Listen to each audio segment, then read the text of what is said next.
James, continuing in chapter 5 from the LSV.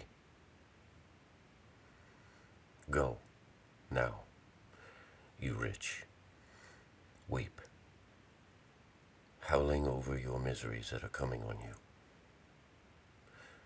Your riches have rotted, and your garments have become moth-eaten. Your gold and silver have rotted, and the rust of them will be to you for a testimony, and will eat your flesh as fire.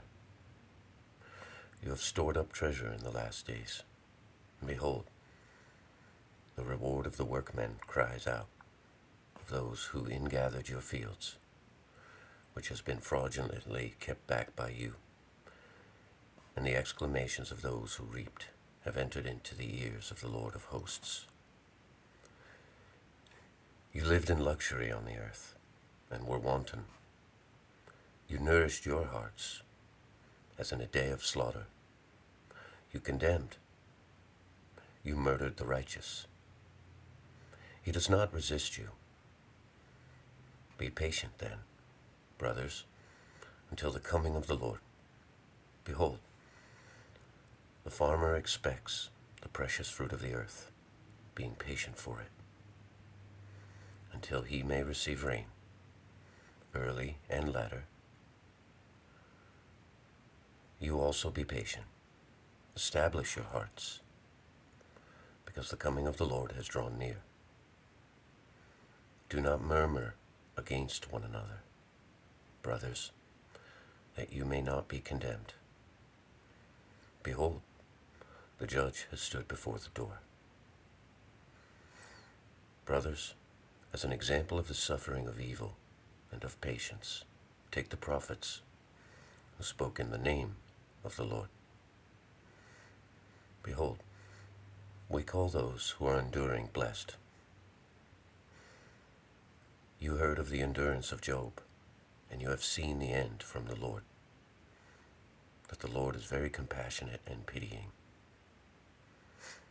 And before all things, my brothers, do not swear, neither by heaven, neither by earth, neither by any other oath.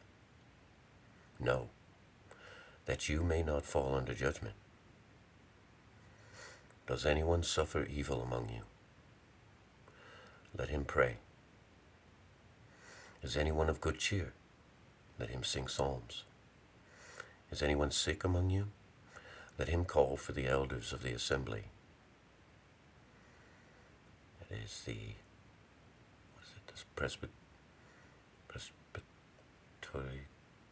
I can't remember right now. Elders of the assembly. Let him call for the elderlies. Pardon me. Verse 14. Is anyone sick among you? Let him call for the elders of the assembly, and let them pray over him, having anointed him with oil in the name of the Lord. And the prayer of faith will save the distressed one. And the Lord will raise him up, and if he may have committed sins, they will be forgiven to him. Be confessing to one another the trespasses, and be praying for one another, that you may be healed. Very strong is a working supplication of a righteous man. Elijah was a similar feeling man as us, and with prayer he prayed, not to rain, and it did not rain on the land 3 years and 6 months. And again he prayed, and the sky gave rain, and the land brought forth her fruit. Brothers, if anyone among you may go astray from the truth, and anyone may turn him back, let him know that he who turned back a sinner from straying of his way will save a soul from death, and will cover a multitude of sins. It's the end of the book of James.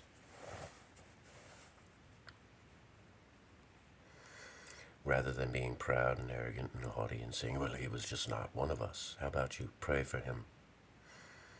Worry for him, like a parent over a child or a brother over a brother.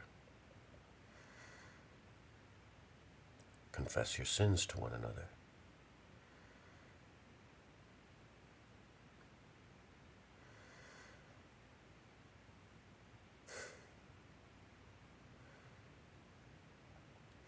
things need to change in the church. And that starts with you, in your own heart, here and now. Godspeed. Godspeed, brothers and sisters.